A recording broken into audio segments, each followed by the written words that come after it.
Good morning, everyone. Now we are going to start this session on labor markets. We have 3 papers, and for this session, the organizers, they change the dynamics. So after each paper, we're going to have a Q&A session. So you guys in the audience, you can ask questions for the authors right after the discussion. That's the difference. So all the Q&A, all the questions in the previous sessions were made in the end of the session. Now we have Q&A after each presentation, or the presentation comprises the discussion. So presentation, discussion, and questions from the audience. Okay. So we have 3 papers on labor market. The first one is monetary policy and labor market in a developing economy. We have 4 authors, but I believe that Ana Paula is going to present. Then we have a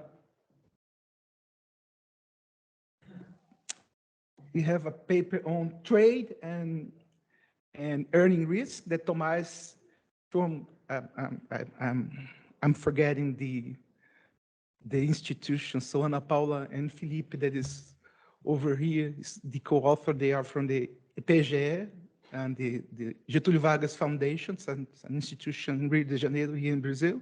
Tomás is from the University of Brasília, our city here.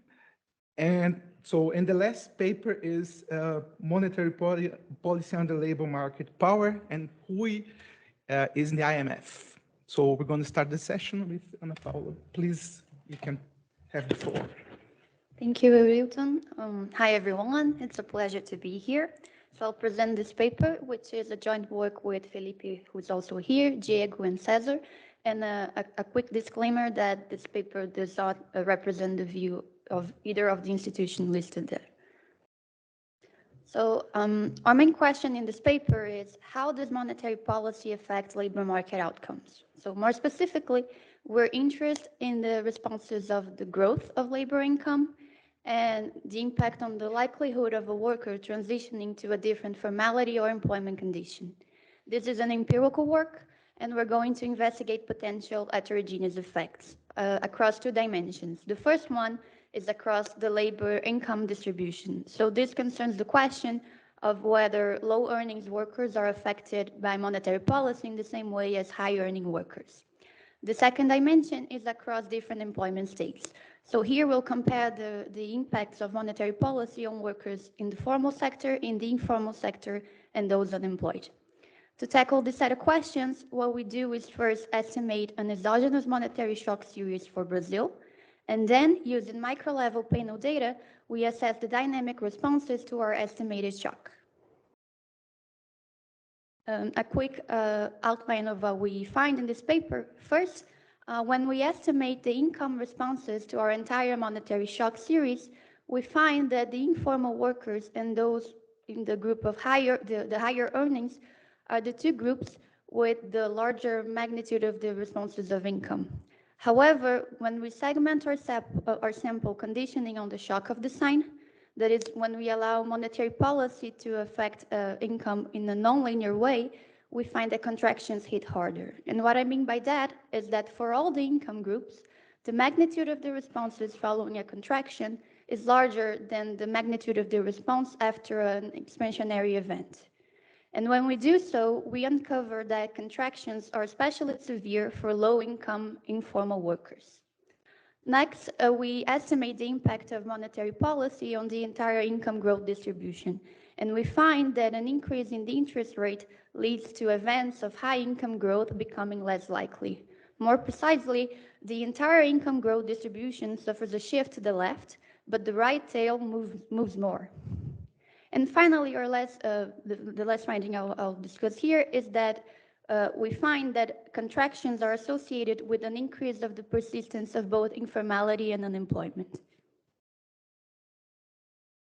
So let me quickly explain how we estimate our monetary shock.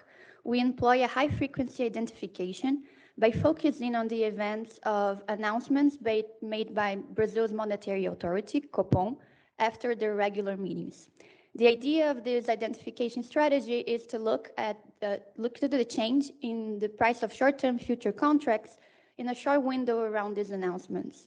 So given that these future contracts already account for the market's expectations about the actions that are going to be taken in the meeting, if we see a variation in their price following the announcement, that means that there was an unexpected monetary policy movement that is now being incorporated into prices. So measuring this variation, we get to uncover the change in the underlying expected interest rate. And that's what we're going to call a monetary surprise and use as an instrument for the actual variation in the interest rate. For Brazil's specific setting, we're going to work with future contracts for the interbank deposits rate. And as Copom meetings, the announcements of the Copom meetings happen after financial markets are already closed.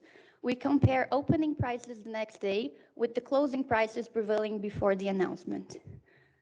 We go one step further by employing an orthogonalization procedure in line with what Bauer and Swanson proposed in a recent work.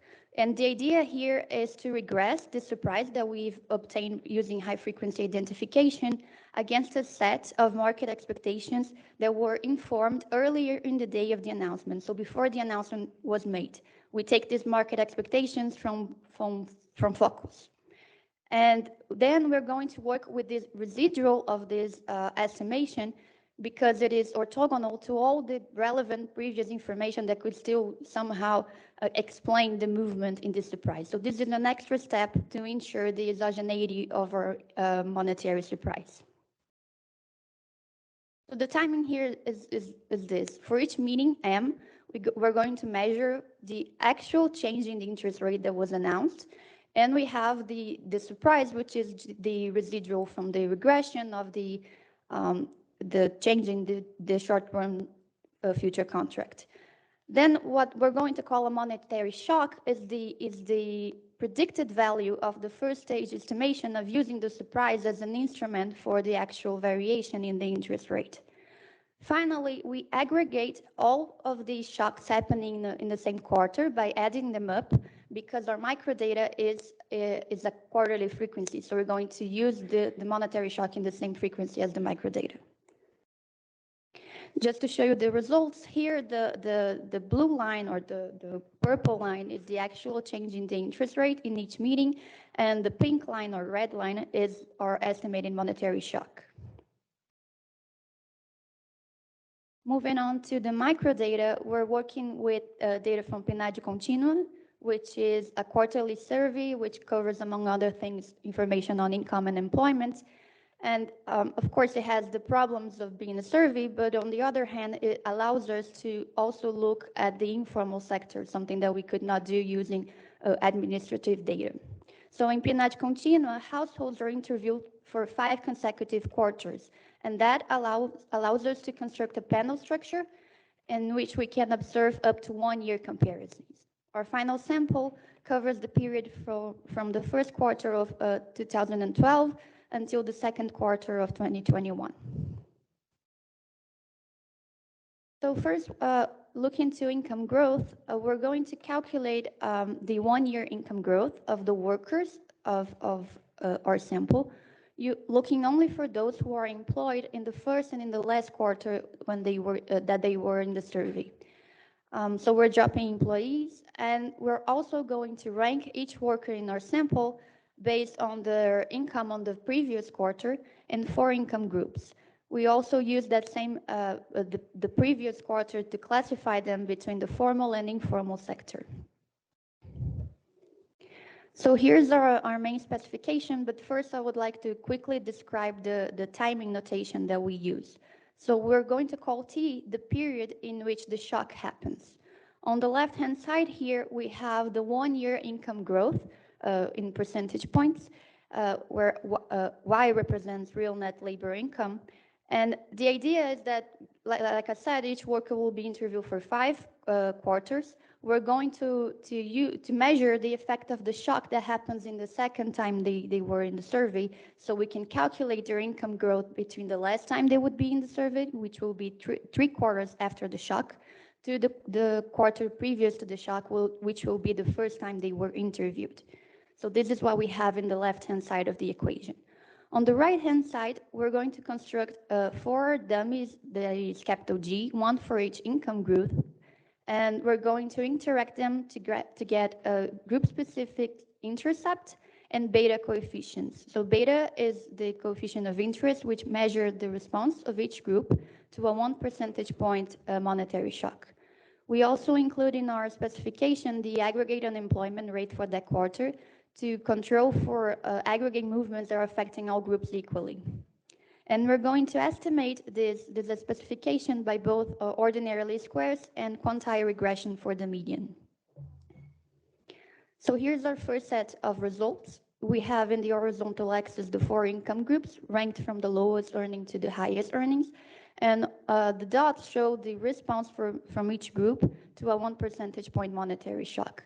The black dots show the results using OLS, so it's the average effect, and the red dots show the results from the quantile regression, which gives us the median effect on income.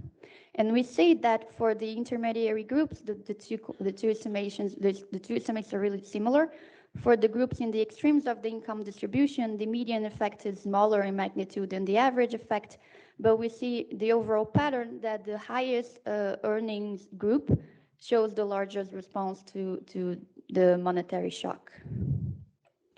Here we segment our sample conditioning on the formality status of each worker. So overall, for both sectors, the pattern of higher earnings workers facing a stronger response is still there, but overall the response from workers in the informal sector is a bit higher. Here's we now segment our monetary shock series conditioning on the shock of the sign. And here what we see is first that, of course, expansions lead to an increase of income and contractions lead to a reduction of income. But what's interesting is that the magnitude of the responses is very, very different. Contractions lead to responses that are larger in magnitude than expansions. Here I'm showing you the results for the median, not the OLS, but for OLS it's similar. What is striking is that now the lowest income group has a very strong response to a monetary shock when it is a contraction, something that was not present when we looked at the response to a monetary policy affecting linearly. So now contractions can affect income different than expansion do.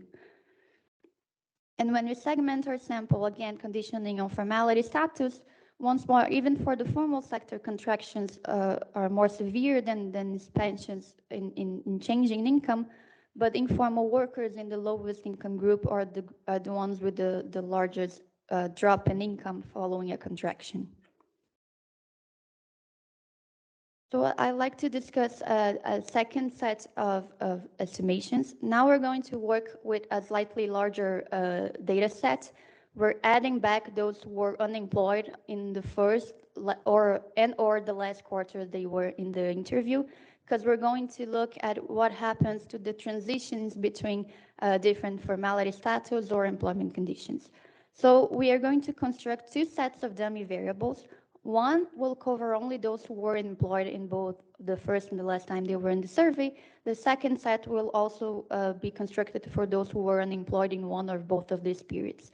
So the idea looking for the only employed, FF, represents, it's a dummy variable which will be 1 for those who started in the formal sector and remained formal in the last period, and will be 0 for those who started in the formal sector but moved to informality. It will not be defined for those who started in the informal sector, and will have the same thing analogous to the other possible transitions. So in the second set, FF here will also be 0 for those who moved from formality to unemployment, and then we have a larger set of dummy variables. And the idea here is that we're going to regress each transition dummy against the shock, once more considering the unemployment rate as control. And the interpretation here is that the beta coefficient shows the change in the probability of that particular transitioning happening in response to a 1 percentage point monetary shock. Here are our results when we're looking only for those who were unemployed in both periods, already segmented by the sign of the shock. So once more, we see that the responses following a contraction are larger in magnitude than the responses following an expansionary event. So a contraction, what's really striking here is that a contraction increases the probability of someone who was in the informal sector to move to a formal job. And so it's more likely for them for those workers to remain informal. The coefficients that we estimate for those started in the formal sector might contradict our intuition at first, but it's good to remember that here we're not considering movements to unemployment as well. And then the magnitudes in expansions, the sign is what we would expect. That is an increase in the probability of remaining formal or moving to a formal job. Here are the results when we also consider transitions to and from unemployment. And what we find here is that, again, the magnitude of the responses following contractions is larger than what we see following an expansionary monetary policy. And it is especially important for those who start in unemployment or in informality. The likelihood of moving to a formal job decreases. If you are unemployed, the likelihood of moving to an informal job also decreases, and it is more likely for you to remain unemployed, or for someone started in the informal sector, it is more likely to remain informal. So what we see here is that contractions are associated with an increase in the persistence of unemployment and informality. So just to conclude, what we showed in this paper a set of empirical findings that about the distribution of effects of monetary policy. And what's really interesting is that we have asymmetric impacts between what contractions and expansions do in terms of income growth and the likelihood of employment transitions.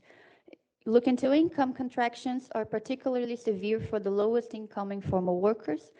And looking to transitions, contractions increase the persistence of informality and unemployment and decrease the chance of moving to a formal job. That's it. Thank you.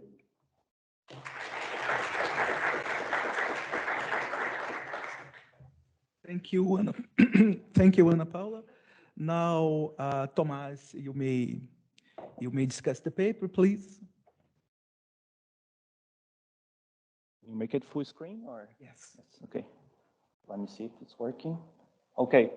So first, it's great paper, Ana. And what I'm going to do here is first make a very quick summary of the paper, and then highlight 3 points that I think they might be important and you might want to address in the future.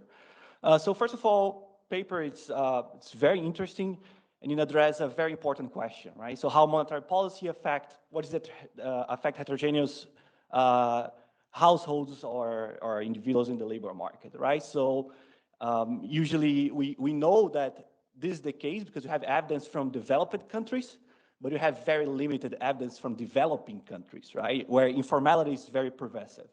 And in their papers, they try to address these questions by showing what is the effect of monetary policy on these different types of workers that we have in Brazil, both formal and informal, and in different quantiles of income. They use a high frequency approach, so they call monetary policy surprises. Nowadays it's very well known from this QJE paper from Nakamura and Sessão, 2018, but apparently has been used by other papers before. So at this point, I think it's a very valid instrument. But they are the first ones that are doing that for Brazil, right? And it's already a contribution by itself. And I actually told them that once they have the machine running, they can just run the same shock in many papers and now produce many interesting results. They take the shock and they take these orthogonalized differences so they can clean up, for instance, maybe some expectations or any other variable that could be already correlated with the previous, with this monetary surprise by itself. Now, the monetary surprise, Ana already explained it quite well, but it's quite simple, right? So you take the Copom meeting that usually happens at 7 p.m. You take the price when the market's closing, just prior to the coupon meeting, and you compare with the price of this the future contracts of the DI rates in the day after. So difference in price would be interpreted as a monetary policy surprise. And they basically apply the shock to different workers in different income quartiles, formal versus informals, and different transitions in employment states. So results, usually they found that contractionary monetary policy, they decrease labor earnings in all earnings quartiles, and in both sectors. Usually high-income workers have a higher drop than low-income workers on average, but once they separate in the contractionary monetary policy, that is when there is a hike, or at least a surprise hike in the interest rate, the low-income informal workers suffer more. So usually they are so they could be, you could already think that it might have some very strong welfare effects over there. And the effects are much stronger in when they have contractionary monetary policy. And this is all over the place in the paper, right? So when they separate in different quartiles, and when they separate formal and informal in the transitions, so we start to thinking that these are very important results. And this is, as far as I know, it hasn't been found in any other paper that look at that in the literature.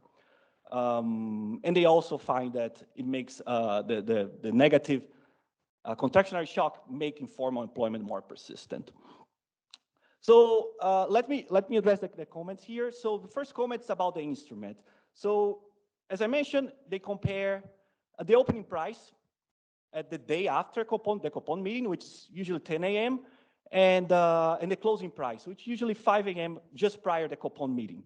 So it's roughly 17 hours difference. Now, usually the instrument has been used in the US, for example, by Nakamura and Tyson, and in Europe by Almengren et al. And they usually look at windows of 30 minutes. So, of course, they cannot, I mean, the authors, they cannot do that in Brazil because markets are closed, as opposite in the US, where the FONC meeting, the FONC announcement is, during the FONC announcement, the markets are open. So my question is, what if something else happened during this 17 hours window? So the price would reflect something else and not the monetary surprise. And for example, maybe something that happened in the Asian markets, maybe an episode of what we call here Super Quarta, when they have the FOCON meetings at the same day at the same day at the coupon meeting. Of course, the FOCON meetings usually happen before, but you have many other things happening during the day, and this could potentially influence the price difference between what they interpret as a shock. Now, the advantage of that, they already have a tool to deal with that. They have this organization procedure that they do to clean up with many things.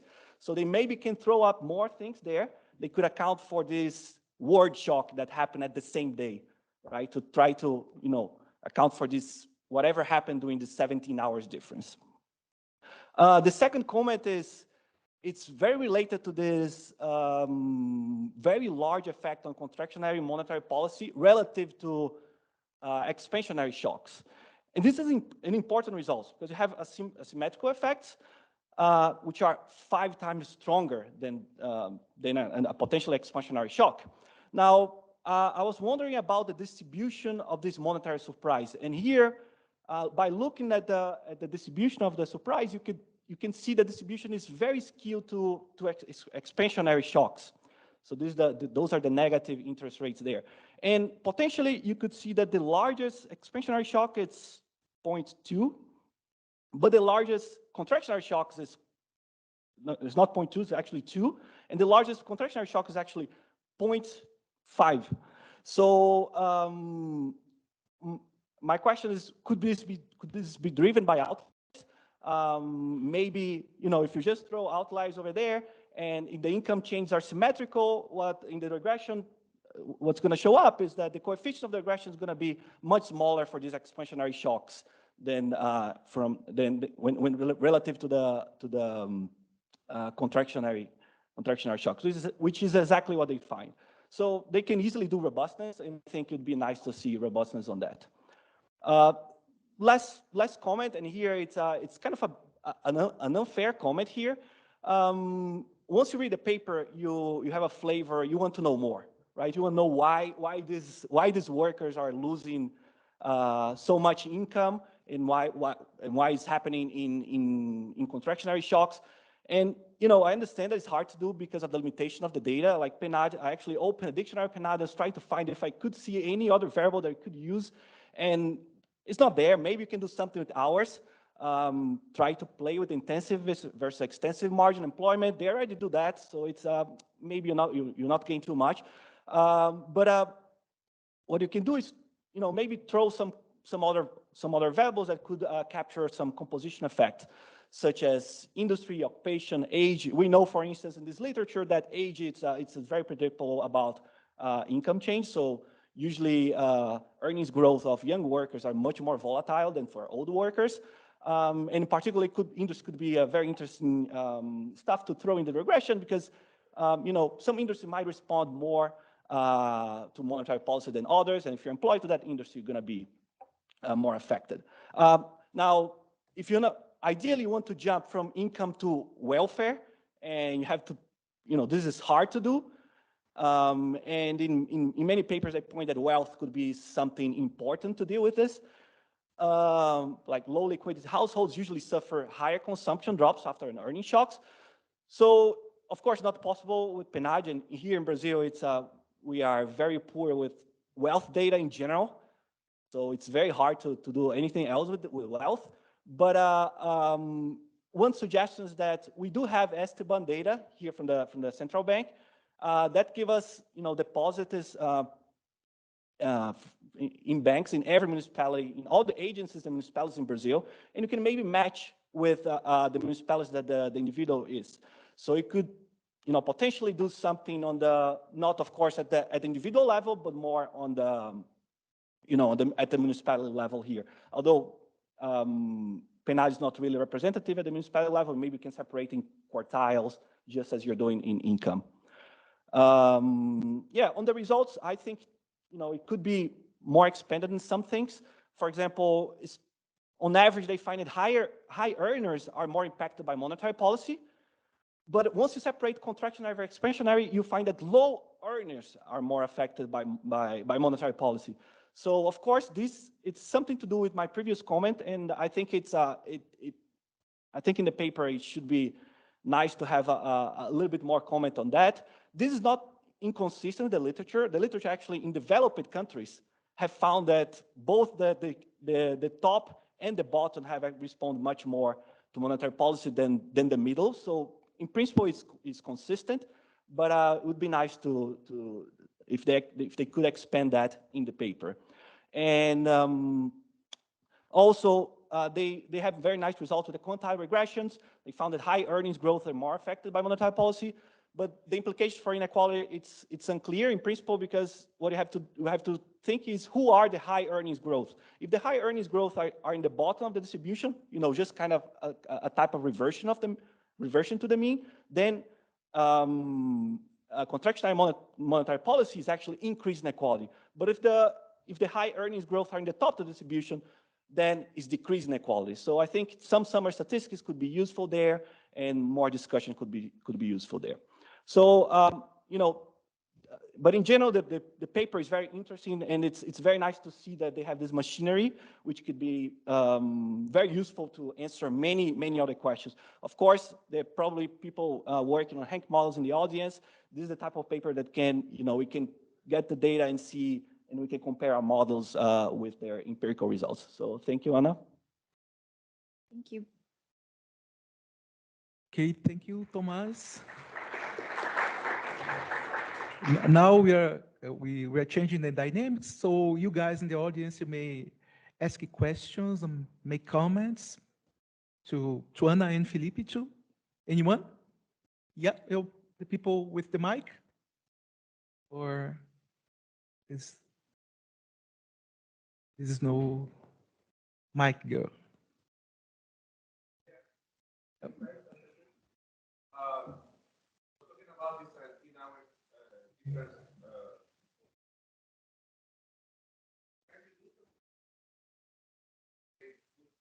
shocks into an AER and look at that in response. Have done that. We have that in the paper. They look mostly okay. And so let me address some more of that particular point. One issue is the 17 hours, the shortest one we can do with this data. And something that's, the timing is important because the coupon meeting happens just before just after the market closes. And unlike kind of other papers relying on high frequency identification, what they typically assume is that that's kind of the only thing that happens within such a short window. And what we have to assume for identification is that other factors on average won't matter, right? Because here we'll kind of on average wash out. It might not happen in the particular sample, it's not so long, so it's something we want to do some kind of robustness, and we thought of orthogonalizing with respect to returns on other like stock markets and things like this, but so there's some work to do there. Can I ask a related question to what you were just saying? So another option is doing Gartner-Carrari on the exchange rate, right? So that should be open. I mean, liquidity is going to be thinner, but should be open.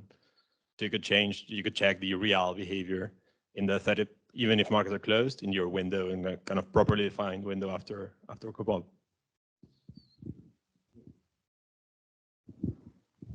I'll note that. Raise your hands, please.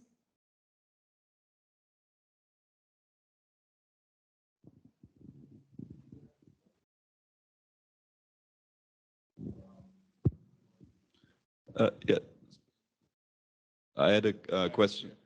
I had a question on the asymmetric part. So, I mean, there's a literature that shows that contractionary shocks transmit stronger into employment, but they're using mainly macro data, and so they cannot really say anything about the channels. And then they have a model, and they say, well, this is driven by downward nominal wage rigidity. So, also related, I think it would be nice if you could test that and actually say, is this true or is this not true? So you would expect the extensive margin to change much more in response to the contractionary shocks, but then like wages to increase with expansionary shocks. So if you could show that, I think that would be very nice contribution to this literature that only looks at like macro data. Very good suggestion. And one thing that you got me thinking is that for informal workers, we should expect lower levels of rigidity, right? And then we get kind of those strong effects on informal workers. So that's something to address. Any more questions, please? No? So now we're going to move for the second presentation. We have Tomás from the University of Brasília, and he's going to talk about trade shocks and high order earning risks.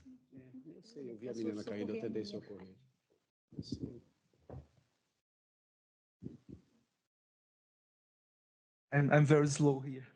Sorry. Okay, Tomás, you may proceed. Okay, so this is joint work with Ursula Mello at PUC-Rio. Okay, so the paper is related, well, very related to the previous paper, so I think it would be a very nice transition here.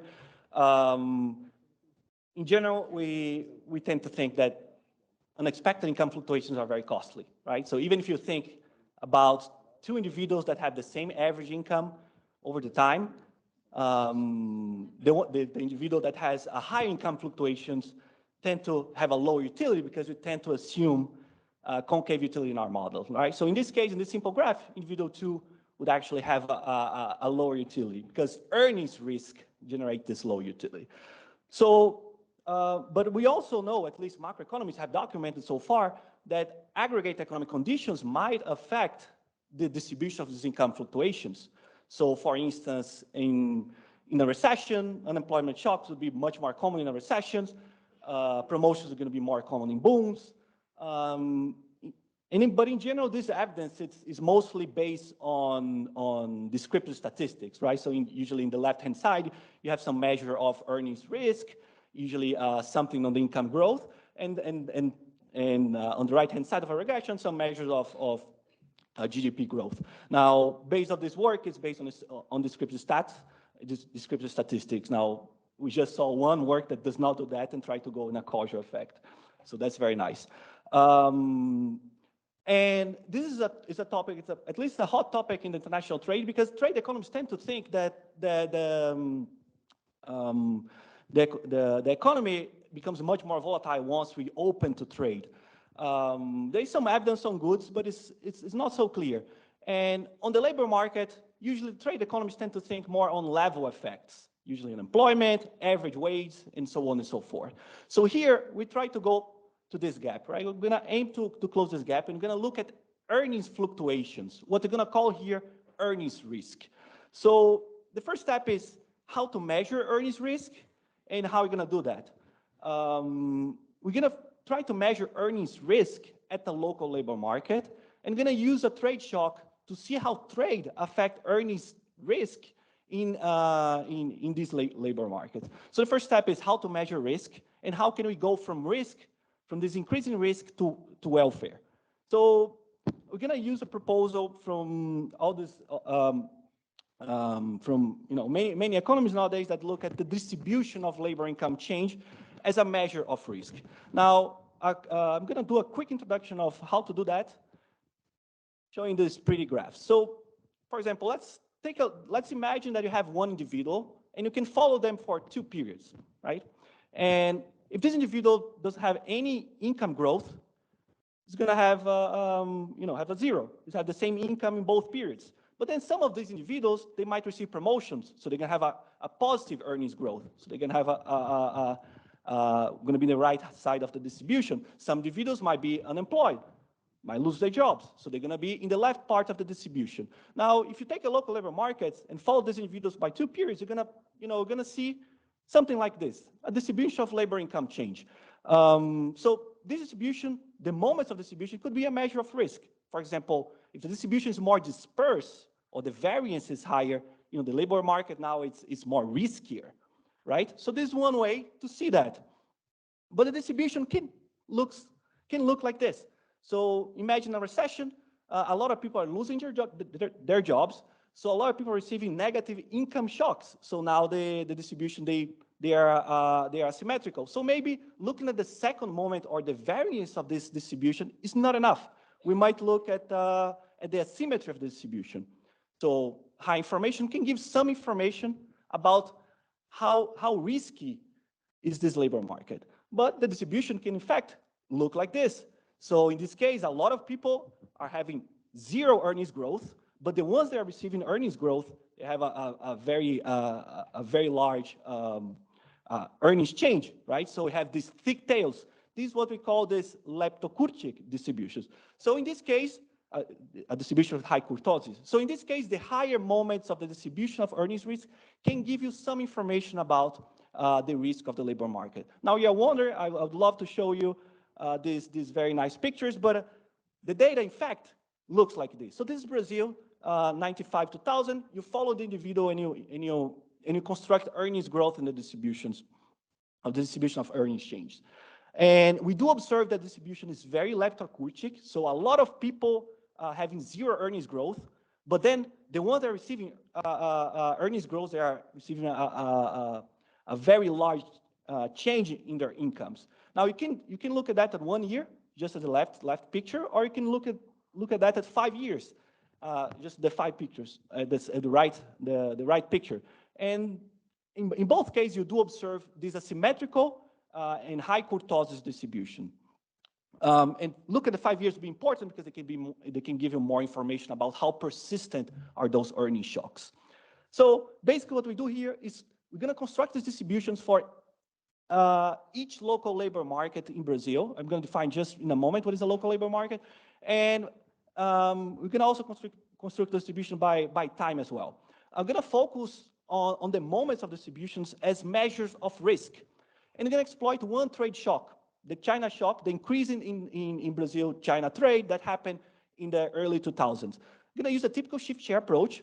If you're familiar with the literature, this wouldn't be too much of a surprise here, which is just the interact with the initial local index composition with the national trade volume. Given that, we have some empirical estimates on how trade can affect earnings risk, and we can actually estimate earnings process that we usually do when we calibrate our models, right? So, and using this type of models, some incomplete market models, we can actually compute the welfare cost of risk coming from trade. So data here is what we call, well, it's highs.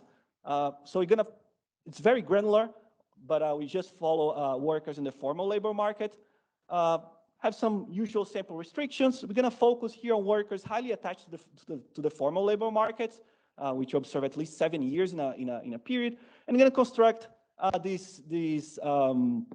we're going to use that to construct this earnings, these yearly earnings of these guys. And then we're going to mix with trade data. Trade data, you take that from Contrade. You have to do the usual change from product level data to industry data. And now we can construct trade volume, Brazil, China, and pretty much all the countries all over the world to construct our trade shocks. So what is our instrument? How is the shock constructed? So it's the shift share. So Brazil and China trade increased a lot during between 2000 and 2012, and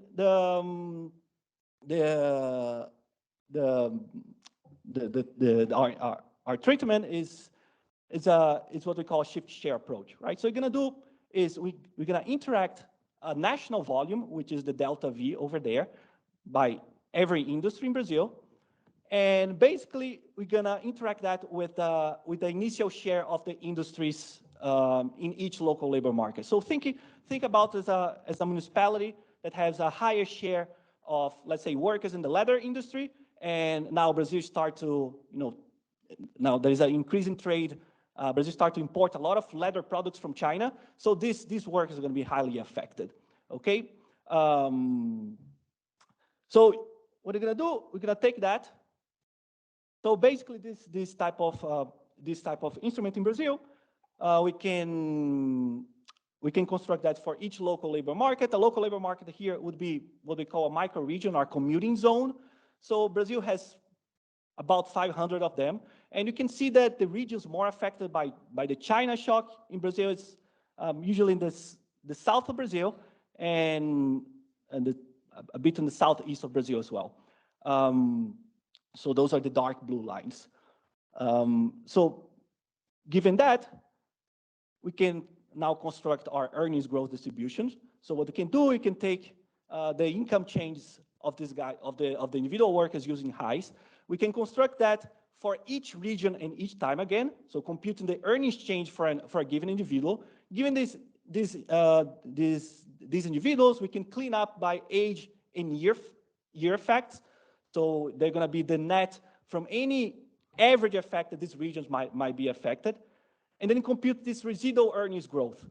So what this means, this is just the earnings growth of an individual relative to the earnings growth, to the average earnings growth in a region. Now we can construct the distribution that I just showed in the very beginning.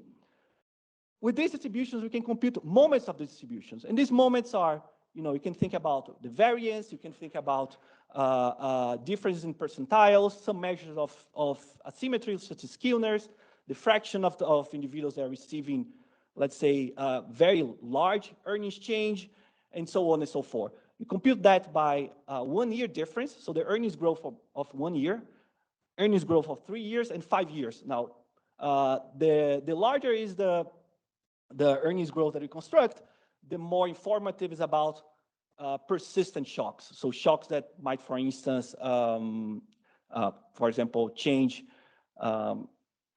sectors, or that might have some scaring human capital effects. Now, okay, now we have a measure of a trade shock. We have a measure of earnings growth or risk in our local labor markets. We can just run regressions, and what you can do is going to do this following specification. So you can follow here. So you're going to basically run our measure of import penetration, this delta IP on the right-hand side, and get the coefficient on the effect on these moments of the distribution, which is the left-hand side, and the moments that I just described. I'm going to control for a bunch of stuff, especially pre-values of these moments and other outcomes in pre-periods. Now, if you're familiar with the trade shock literature of this, especially this one, the China shock, for some reasons, we might expect that there could be some correlations, there could be some other shocks that might be happening and they're correlated with the China shock. For instance, there could be some technology changes and they might be affected, the same industry they are affected by China. So what people have done in the past, and what we also do, is we can instrument the trade shock with Chinese trade with the rest of the world. So this instrument we're basically gonna say is that our shock, it's really coming from China.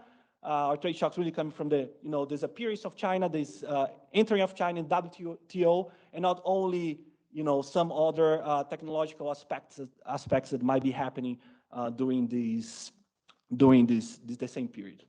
Now, what we find here, well, we do find there's an increase in risk. So there's an increase in the variance of the distribution of earnings growth. The IV coefficients are much larger than the OLS coefficients, and we do find a larger effect in the larger income growth. So for example, if you look, we find a larger effect in the 5 years income growth than in the 1 year income growth. So this means that this shock might be affected, might be really affecting persistent shocks. And these shocks are the ones who usually have very strong welfare effects. This shock is also affecting the left tail. So much like the previous paper, we're finding that is a strong asymmetrical effect on the left tail of the earnings growth distribution. In general, distribution becomes more left skewed, tails become thicker, so more people receiving very strong negative shocks, and the negative tail becomes even thicker than the positive tail. We can actually expect about the sources, and we do see that there's an increase in the income volatility. It's mainly coming from hours. And this is mainly coming from the ones that are switching jobs and switching industries. So people are switching jobs, they are the ones who are suffering quite a lot by this type of shocks. So how can we take this measure? So, I mean, a variance of earnings growth distribution is something that I cannot just go in the streets and say to, a regular Brazilian citizen saying that, look, this is good or bad, because how can we interpret that? So we go from these measures of income growth to the model. So what we do, we're going to estimate what they call an income process. Usually these income processes are very important inputs in heterogeneous agents models, such as Hank models or Ayagari type of models, so incomplete market models. So what we do, we're going to estimate this income process using moments from the pre-China, and then construct the counterfactual moments using our empirical estimates and re-estimate again. Now, we're going to input that in an incomplete markets model and compute the welfare costs of the increasing risk caused by the China shock. The income process is something like this. Now, this is very flexible. It can, at the same time, it's simple, but it's very flexible because it accounts for the composition of what is a persistent and a transitory shocks, but it has a mixture of normal distribution. So it's flexible to have asymmetrical and high kurtosis distributions. So you can estimate the moments of that, the parameters of this earning shocks using these different samples. And I'm going to put this in our model. The estimation is usually what has been done in the literature, is simulated method of moments, and we target the moments that we have estimate in the empirical part.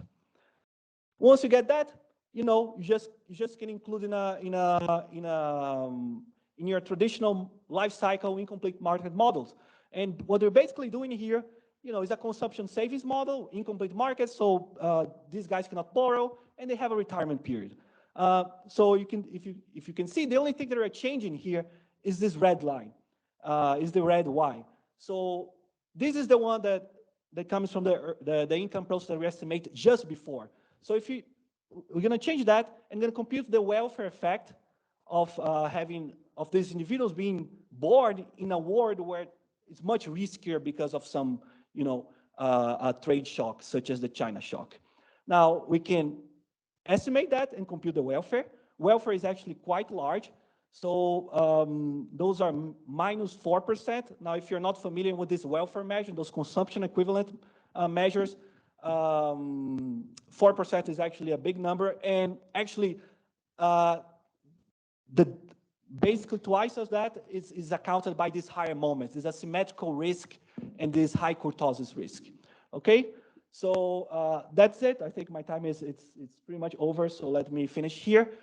Thank you very much.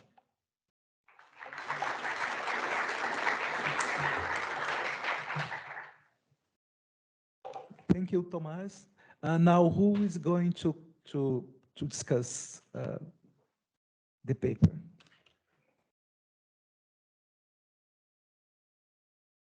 Yeah. So thank you so much for having me and for allowing me to discuss this great paper. It's very rich, as you saw. So the paper asks a question, which is what's the impact of the China shock on idiosyncratic income risk in Brazil? And the bottom line is that the import competition from China really raised the dispersion of idiosyncratic labor income growth. And this is particularly so at the tail of the income, at the left tail of the income distribution. So then they have several results that I'm not going to list all of them, but just to highlight a few.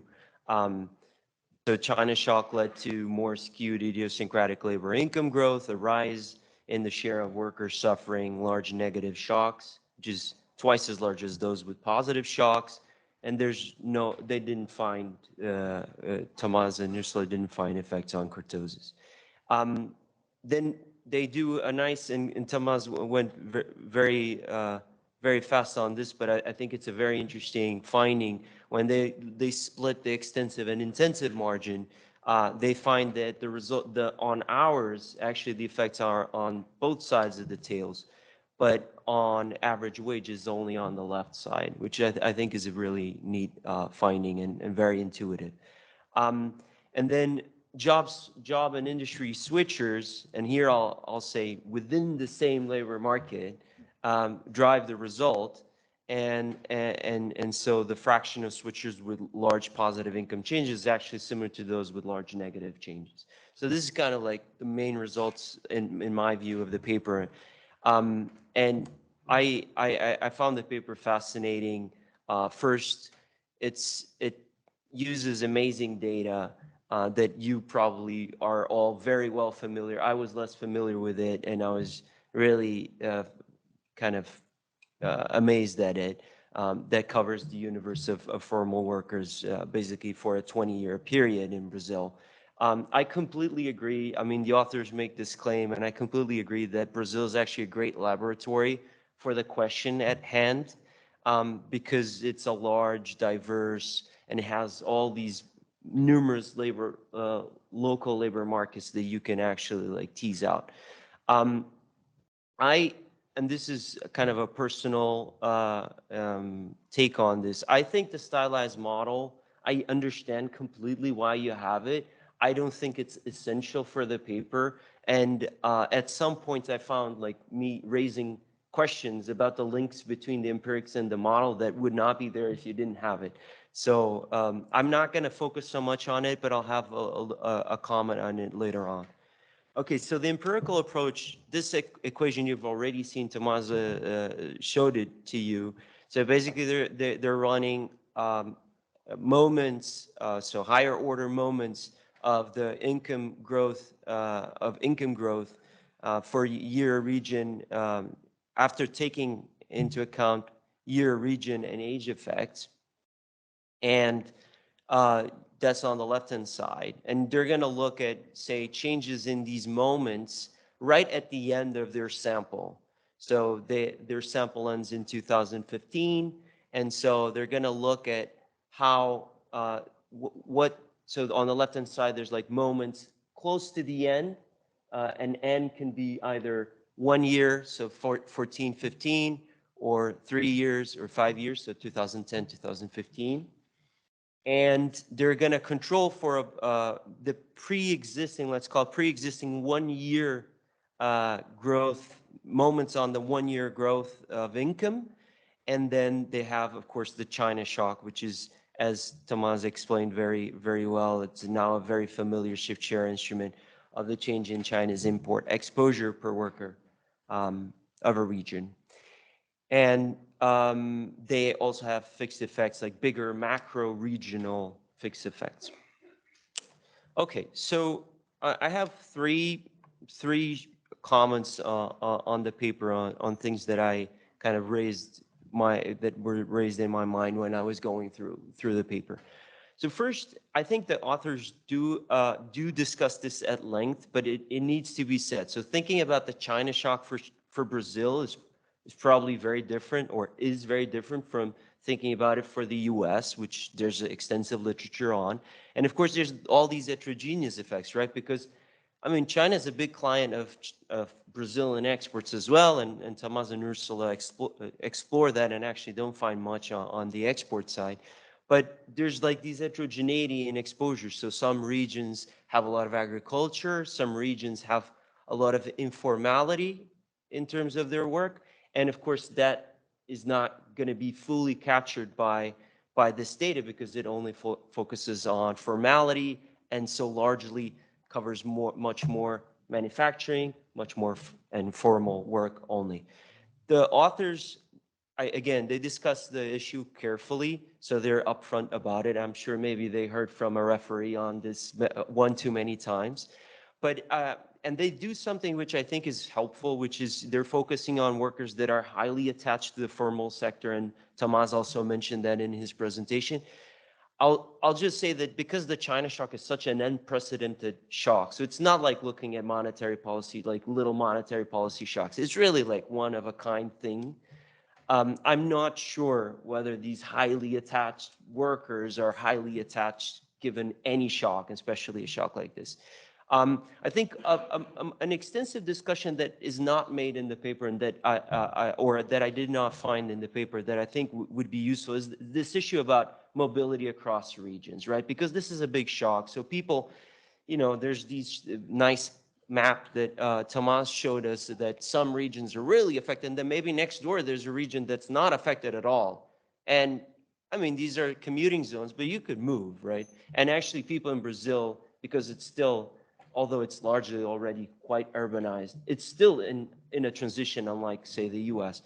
So I think it would, I would welcome some discussion on this. Probably it means that what they're finding is an upper bound on how the actual risk change, because they're conditioning on people not being able to, or not having moved. And one suggestion would be whether you could look at like these downstream, upstream measures that this very famous paper in the Journal of Labor Economics uses.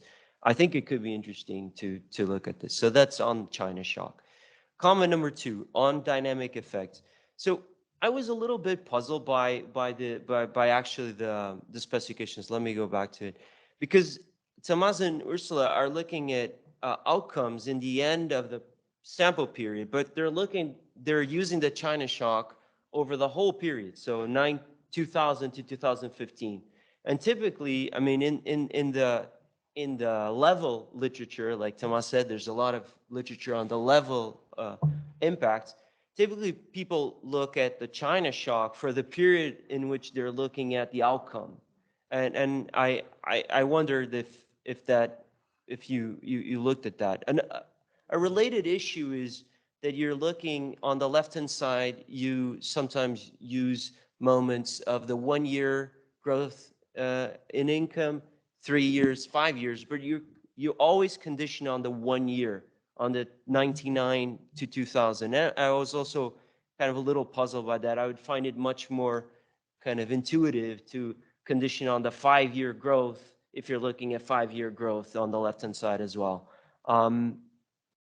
So yeah, this is a little bit the point. So the point in pictures. So if you look at the shock, the China shock that Tomás and Ursula are looking at, so 2000, that's the top figure. It's very small, but basically it shows that the growth in this imports from China was tremendous, but it was fairly stable, I would say. I mean, it accelerated a little bit in 2001, and then it's pretty like a flat line.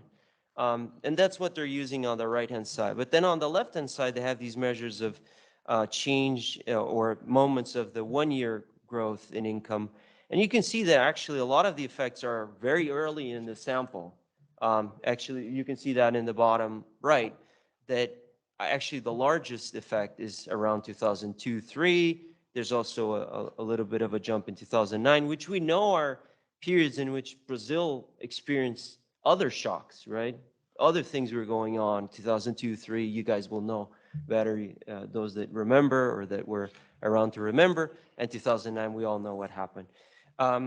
Yeah, so I will say that there's a very important point here that I want to make on the standard errors, because the authors are doing regional level standard errors, and we know there's this QJE paper, which you guys know very well, which says that there's actually like significant over rejection when you do that with shift share approaches.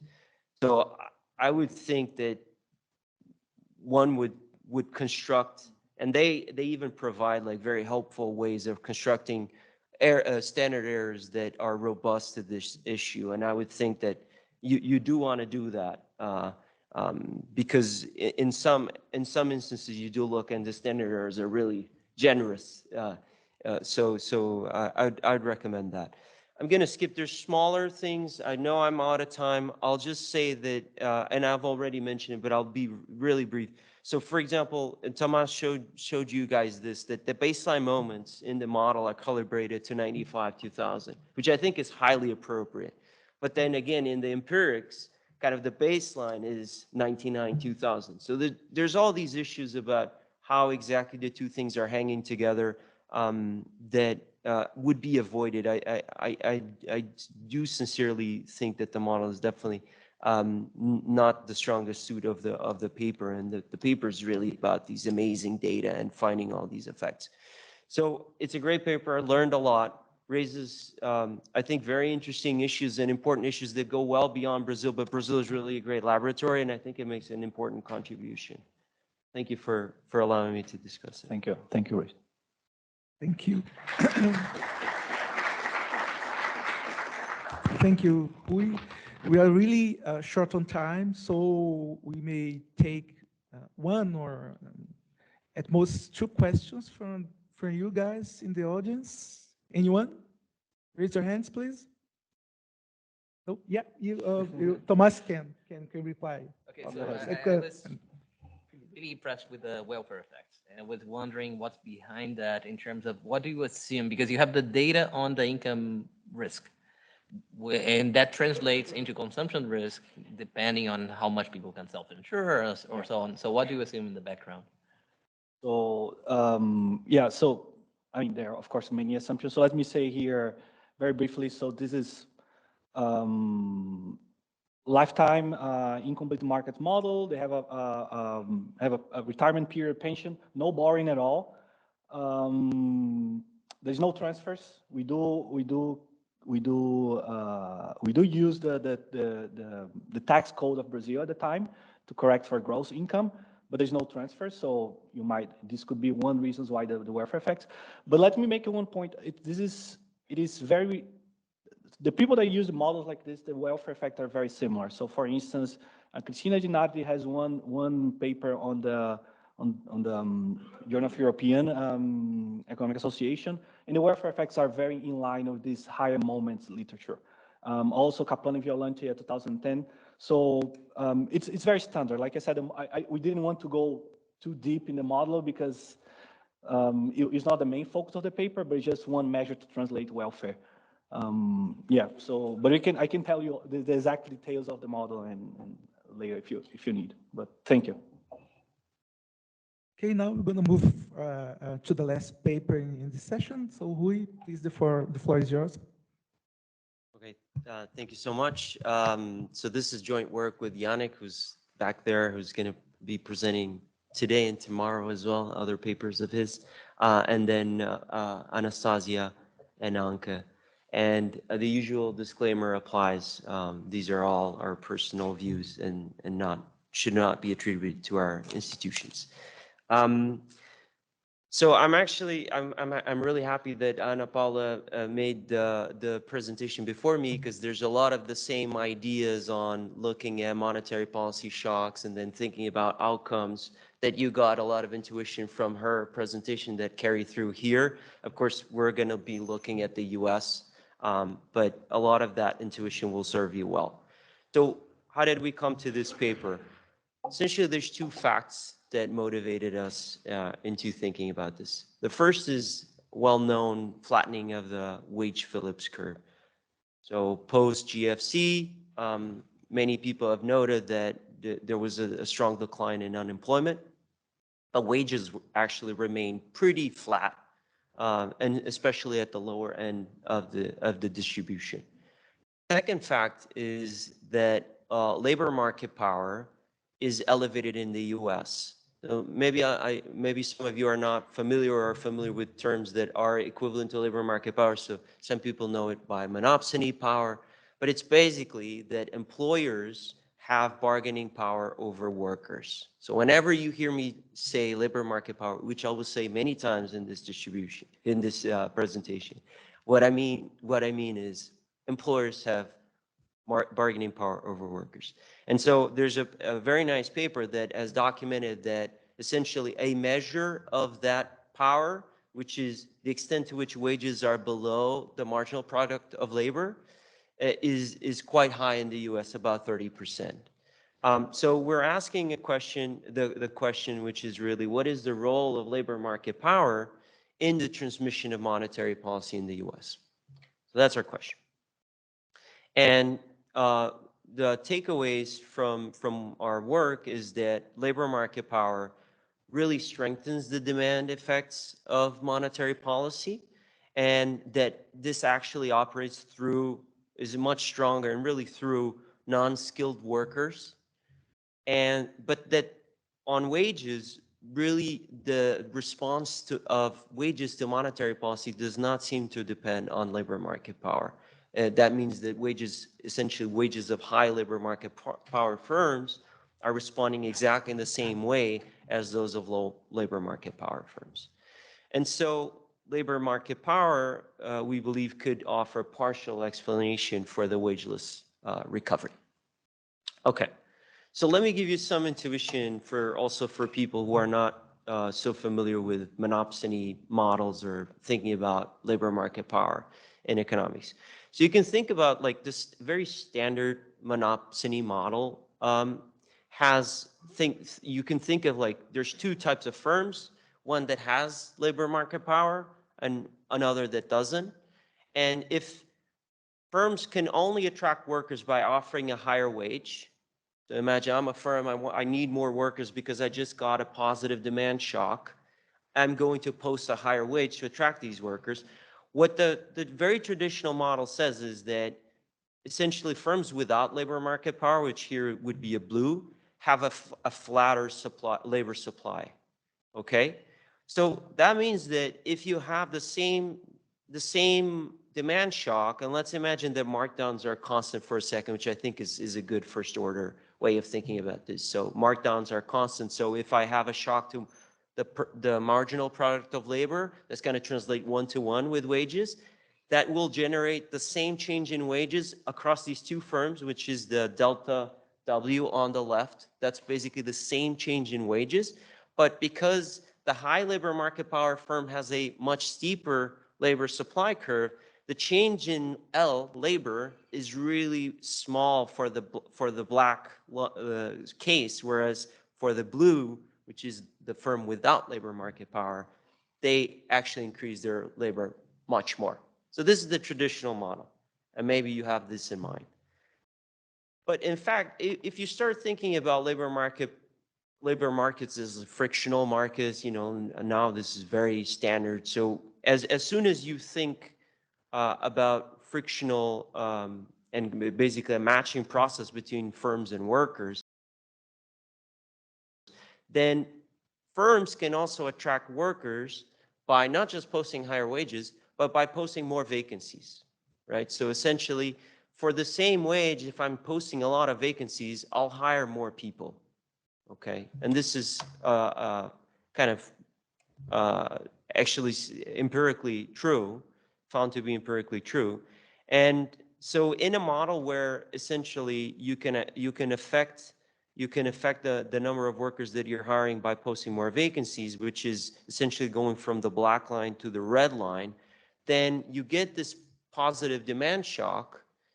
You're gonna, if you have labor market power, you could just expand vacancies by more and hire workers through that effect. And what you need to assume for that to be the case is that high labor market power firms essentially internalize that by posting more vacancies and they're so dominant in an area, they're increasing the likelihood that workers will search, right? So essentially they know that by posting a vacancy, not only am I more likely to find a worker, but that there's going to be more people trying to find work. If you believe that, which we think is highly kind of reasonable, then actually the result is the opposite from the traditional model. And you have hiring more responsive for firms with high labor market power. Okay. So now the red is bigger. The change in labor for the red is bigger than the change in the blue. Okay, so let me tell you a little bit about data. We use Lightcast data, which some of you may know as Burning Glass Technologies. They changed name. But it's essentially like the near universe of online vacancy postings in the US. So it's 250 million vacancies for a period essentially of 10 years. So that's going to be the period of analyses, so post-GFC. And it has really fine geographical information. So we know like Starbucks in a city. We know like very clearly where these vacancies are being posted. There's some vacancies are posted more at a general firm level, and we try to deal with that separately. We can discuss more about that. But essentially, this data allows us to collapse to firm, region, which is going to be commuting zones, but in the US. It's essentially the same type of geographic analyses that Tomas was showing you, and quarter. So firm, commuting zone, and quarter is kind of our data. And we're going to use monetary policy shocks from Jursinski and Karate, which are similar to in construction to what you saw from Mana Paula. They're very standard now. I'm going to skip the discussion of what exactly they are. But I think maybe one thing to say is that not only you look at surprise monetary policy actions, but they also control for the fact that in every decision by the central bank, there's an information component and there's kind of a surprise, pure policy surprise component. They separate that. And we're going to look at the pure policy component of these shocks, but controlling for the informational component, which we think is a good feature of these shocks. Okay. Now, the definition of labor market power that we use is basically a vacancy share. So share of vacancies posted by a single firm in a local labor market, which as I've said is a commuting zone. And we're going to look at actually at cumulative sums of these shares. So it's kind of a very long, very slow moving variable, because we think that this variable, I mean, is kind of a characteristic of a firm in a market. It's not going to change dramatically from 1 year to the next. And sometimes when in this presentation we say, oh, firms with high labor market power, that's on the 95th percentile of this distribution of vacancy shares. And maybe I'll show you, because this is a question that comes up a lot, which is, oh, these shares, are they really labor market power? So what we do is, you can run regressions like at the vacancy level. So that means like you can put like a ton of fixed effects on these regressions, right? And you can just put all kinds of characteristics. So you can put vacancy characteristics, like what kind of education is required, what kind of software skills are required, how routine it is, things like that. You can put firm, time, fixed effects. So maybe just focusing on the very last column that you see here, what this shows is that our measure of labor market power, so these shares of vacancies, is negatively related to the wages that are posted. So this should give you some confidence that this measure at least is not completely like crazy. And we think that it's capturing labor market power. Okay, so on to the empirical kind of the main empirical specification that we run. So we have on the left-hand side log vacancies. So the natural log of vacancies for firm I, commuting zone C at time T plus H. We're going to run local projections, and kind of the coefficient of most interest to us is beta, which is essentially the interaction term between the monetary policy shock and labor market power as defined, like I've just mentioned, and we're lagging labor market power by 1 period. And then we have the informational component of the shock as a control, and as well as all the interactions of labor market power. And very crucially, I think in our tightest specification, we're going to have firm time effects that absorb any firm level shocks, like firm productivity, funding conditions to this firm, changes in stock prices, product market power. All of that would be in these firm time effects. And we also have commuting time effects. So essentially, is there like a local demand shock, et cetera. So it's a really tight specification. And this table shows you increasing inclusion of these fixed effects. So here I'll just focus on column 1 and column 4. So column 1 is one where we're not including all these fixed effects, just to look at the coefficient on the monetary policy shock, just as a sanity check. So we know, and by the way, here MP easing does not mean that we're only looking at shocks that we're easing. It's just is a sign convention. So you should read it as a positive coefficient of 0.7 means that when you have a monetary policy easing, so there's lower rates, that vacancies expand, right? And so that's kind of a sanity check. But then focusing on the last column and focusing on the interaction term, you see that the interaction term is positive. So that means that when there's a monetary policy easing, firms with high labor market power will be the ones that actually expand their vacancies more. Okay? So essentially, these firms that have labor market power in a certain region are expanding their vacancies by more. And you really should think like here, I mean, I think it's useful to think about like some example. This regression has firm time effects. So you should think of it like Pizza Hut in like middle of Kentucky versus Pizza Hut in Washington, D.C., where I live. And Pizza Hut is making a decision on, how they're going to hire given this monetary policy easing. And what we're finding is that because they have more labor market power in Kentucky, say, they're going to expand more in Kentucky than in Washington. So it's really something about like a firm having multiple locations in this last column and deciding to go for locations where it has labor market power.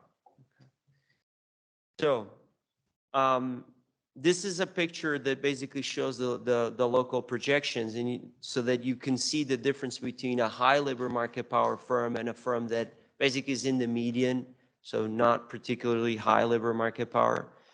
And you can see that the response is different on impact. So, you know, 1 quarter ahead is different, but also that it's persistently, over time, it becomes persistently different. So that firms without labor market power, they expand vacancies, but vacancies return to their kind of steady state. Whereas for high labor market power, they tend to persistently expand their vacancies. So it's important to think about this channel when you're thinking about the long lags. There's a presentation about the long or short lags of monetary policy. So here's to think about the long lags of monetary policy unemployment. You need to think about this high labor market power firms.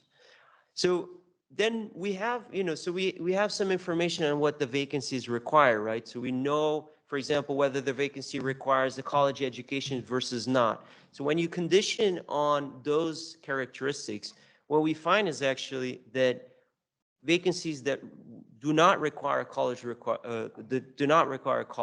education, they're the ones that show the pattern that I was showing you in the previous chart.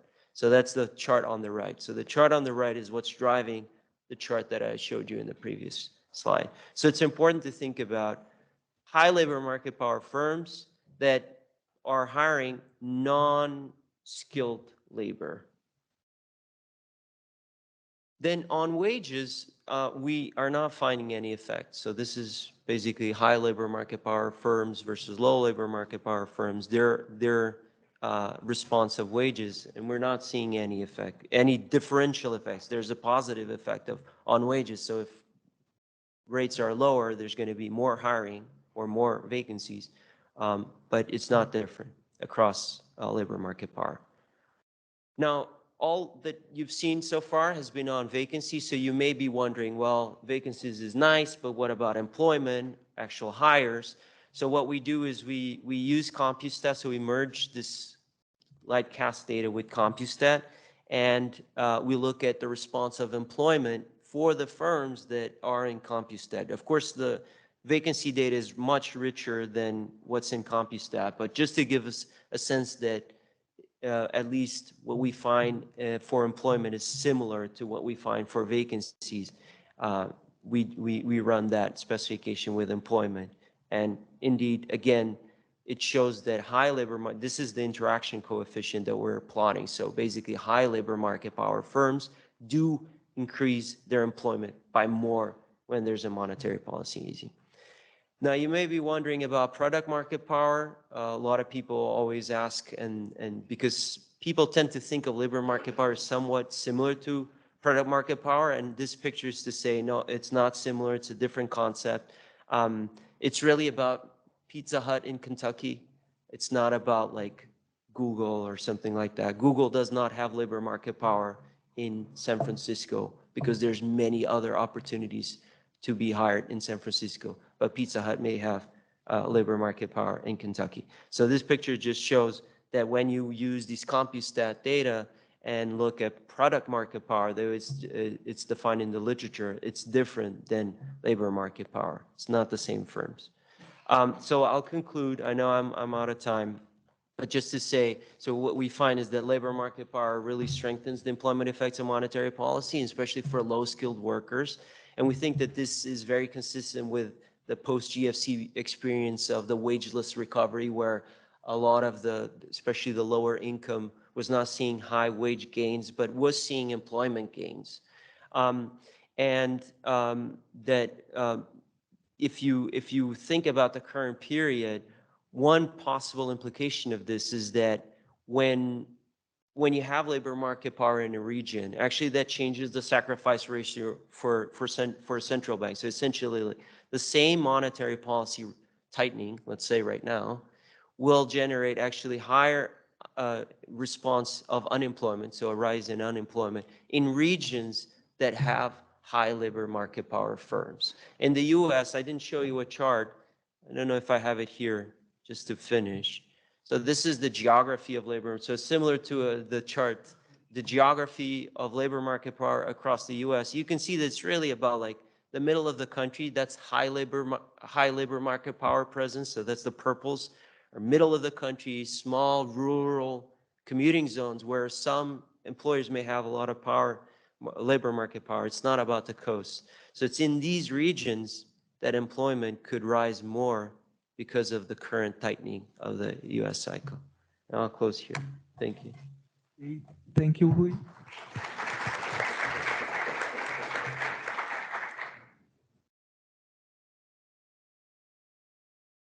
So now comments by Felipe. Thank you for the opportunity to discuss. I really enjoyed the paper. It's very well written, well crafted.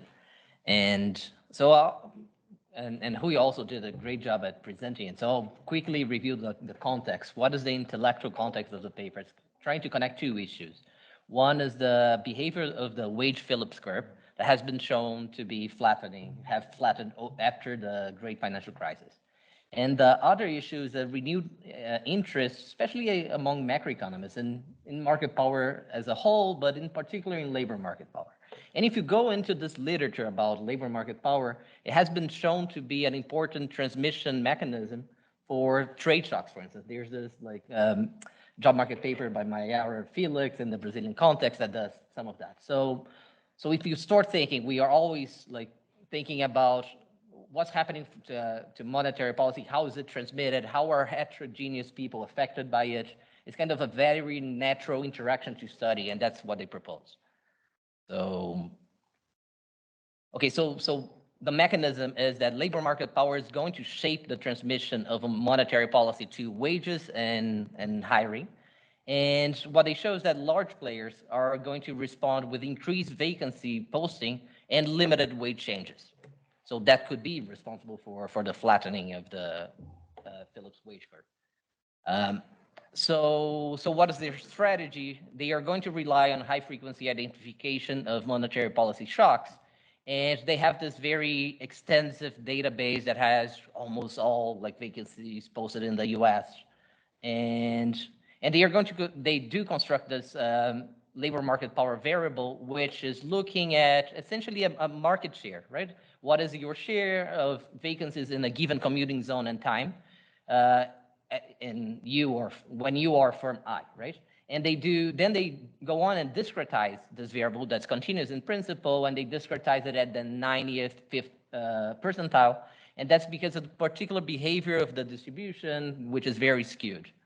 And then most of their regressions, they have a lot of like stories to kind of to show what's happening, what's the mechanism, and how does it work. They are regressing things like, okay, let's think about regressing log vacancies on the key object of studies, this interaction of the monetary policy easing with this discrete notion of whether you're a big firm in that local market or not.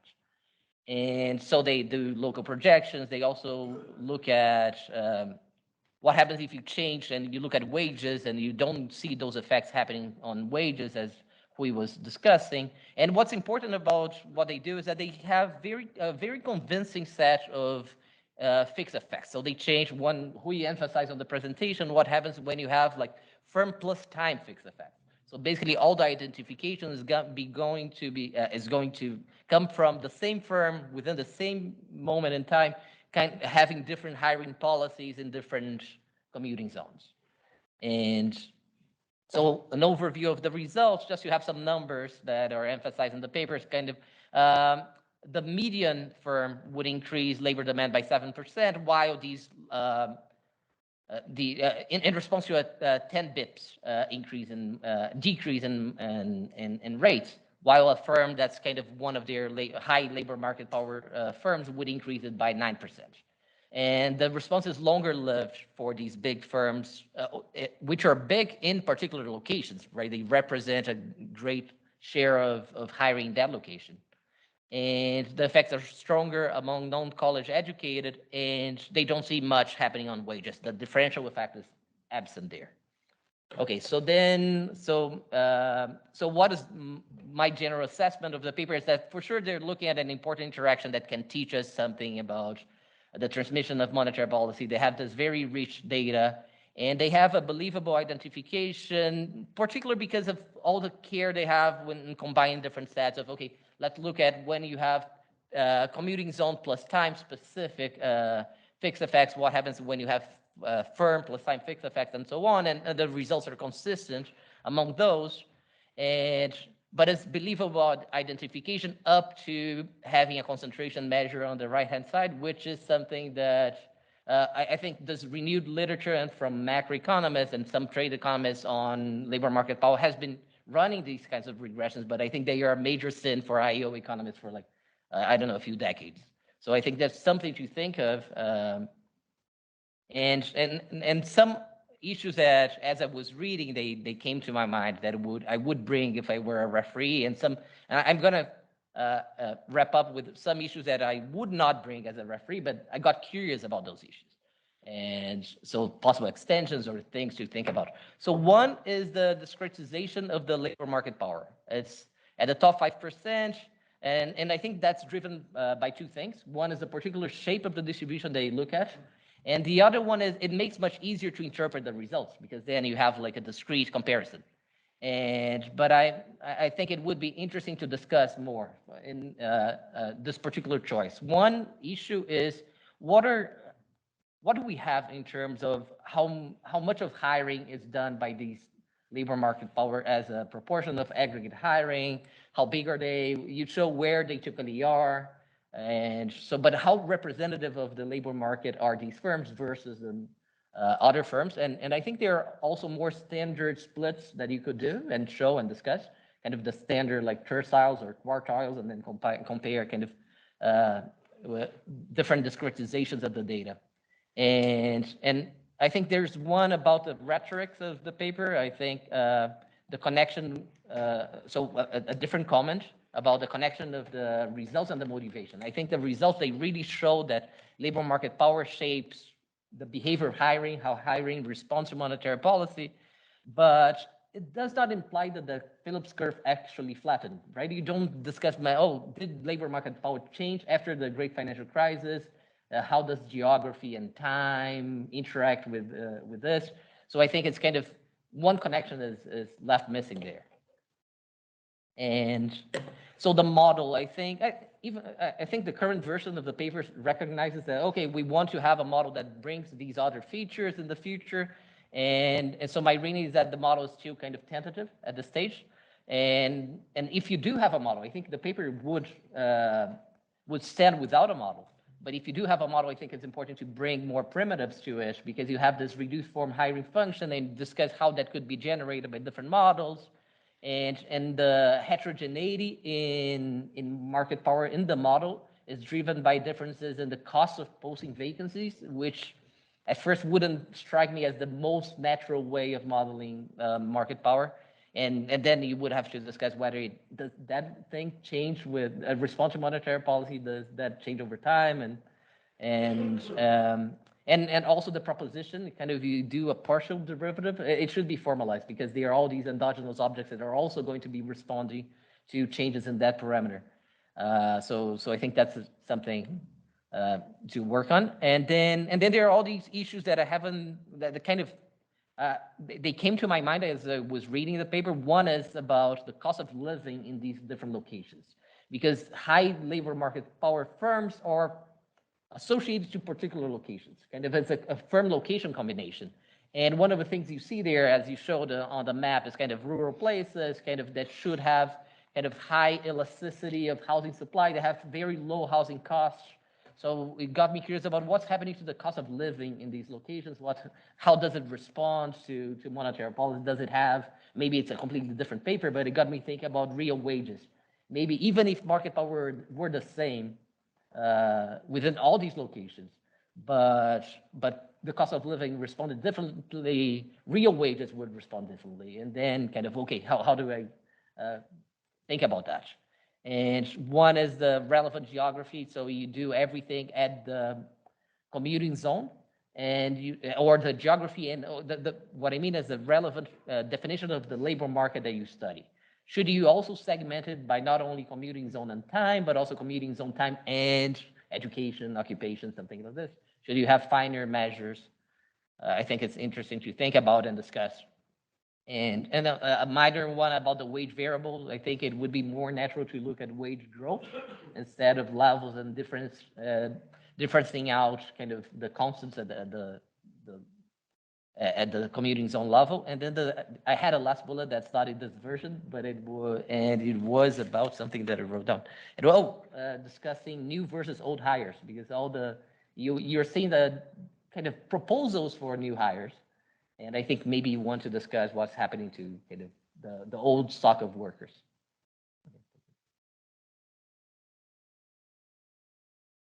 Okay, thank you, everybody.